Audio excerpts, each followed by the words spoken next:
I want it to be known that I actually really loved Jurassic World Fallen Kingdom, but there are some problems with it. So here's my version of Jurassic World Fallen Kingdom. The film opens on the submarine approaching the Indominus skeleton when all of a sudden a blip appears on their scanner. They try to communicate with the helicopter, but the depth they are at is causing interference with the transmission, so they frantically collect the Indominus bone and send it up to the surface. When almost immediately after, the Mosasaurus consumes them. The Rexy chase is not in my version as I thought it was sort of ridiculous, and ruined her later arrival in the film. The helicopter collects the sample, and as they can no longer communicate with the sub-team, who also had the controls to the gate, they leave as a hurricane begins to get closer. The rest of the film is the same up until the point when Claire and Franklin are in the bunker and Owen goes after Blue. In my version, Owen is actually shot with a real gun in the shoulder by the trophy hunter guy, I've forgotten his name, I'm really sorry, as they tranquilize Blue and leave him to die. In the bunker with Claire and Franklin, instead of a baryonyx, I've chosen Allosaurus for this scene, as I feel it was sort of useless in the movie. There is little to no comedy in this scene, instead sheer terror as Claire and Franklin scramble to evade the monstrous predator, while the bunker begins to collapse around them as the lava seeps in. In my version, Franklin dies here. To me, he was useless in the movie and served only as comedic relief.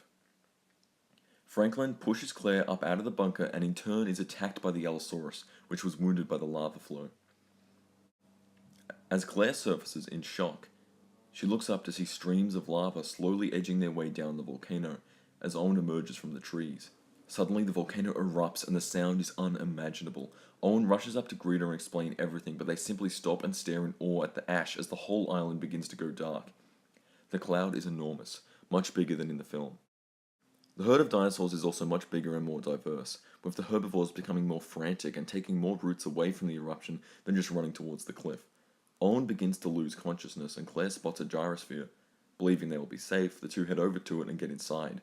But as Owen is about to climb in after Claire, he looks up and sees a massive predator standing before him. It's a Spinosaurus.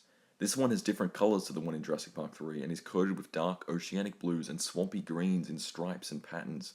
Its eyes are pure red, and it is truly huge. Owen staggers slightly from blood loss, and the Spinosaurus, silhouetted by the lava that approaches them and the ash cloud roaring above, enters a sprint towards Owen, who quickly shuts the gyrosphere door, saving Claire and leaving him outside. Claire screams as the Spinosaurus roars at the same time and dives in to snatch up Owen, who closes his eyes, preparing for it. Suddenly, a shadow looms in from the side, and Rexy emerges from the flames and smoke and grapples the Spinosaurus around the throat. She drives it into the ground and pins its head down with her foot before gouging its neck with her teeth, and a loud audible pop is heard as she dislocates its spine. I know this would piss a lot of people off, but Jurassic Park had always been about consequences, and the Spinosaurus needed to get consequences for what it did in Jurassic Park 3. She roars and Owen slides under her legs as she continues to run off and try to escape. Owen clambers into the gyrosphere, exhausted, and Claire drives it to the cliff.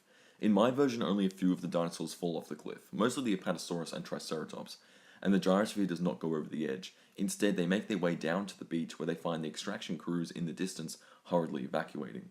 This entire sequence is like nighttime, it's that dark, and the characters are visibly freezing because that's what a volcanic eruption is like. It's like a nuclear winter.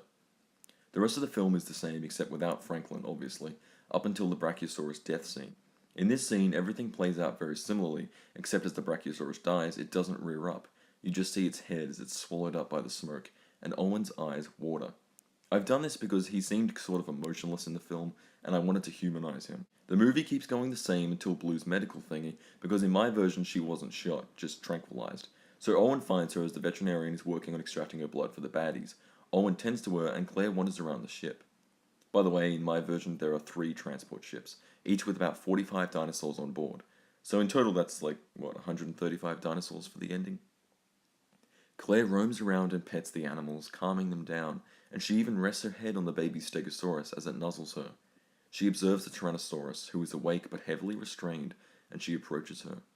She stares Rexy down and simply says, "Thank you," before returning to Owen.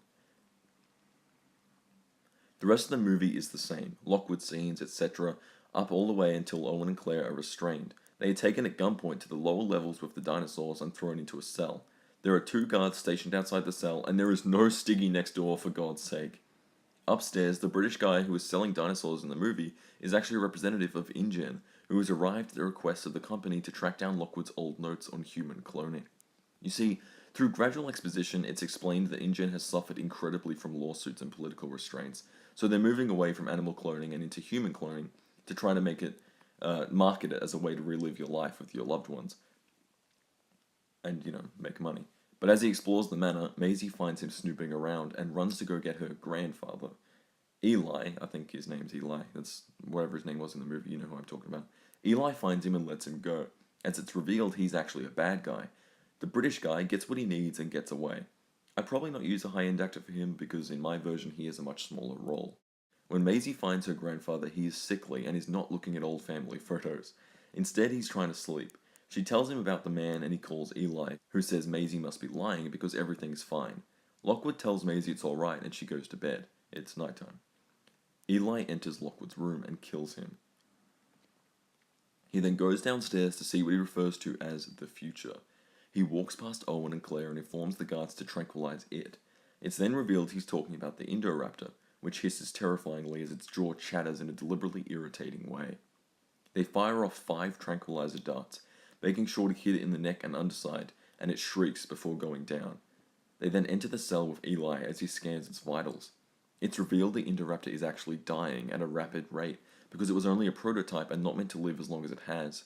Eli copies the information from the scanner and sends it to Dr. Henry Wu before he stops and looks up in terror as a shadow looms higher and higher over his crouched position. Owen and Claire are having an emotional scene where they discuss the ethics of what they've done, helping these people do this to the animals, when suddenly Eli's screams echo out through the dark corridor and rapid gunfire is heard before silence. Then an eerie chittering and Eli screams again, but it's distorted, and it's revealed the Indoraptor can mimic human sounds.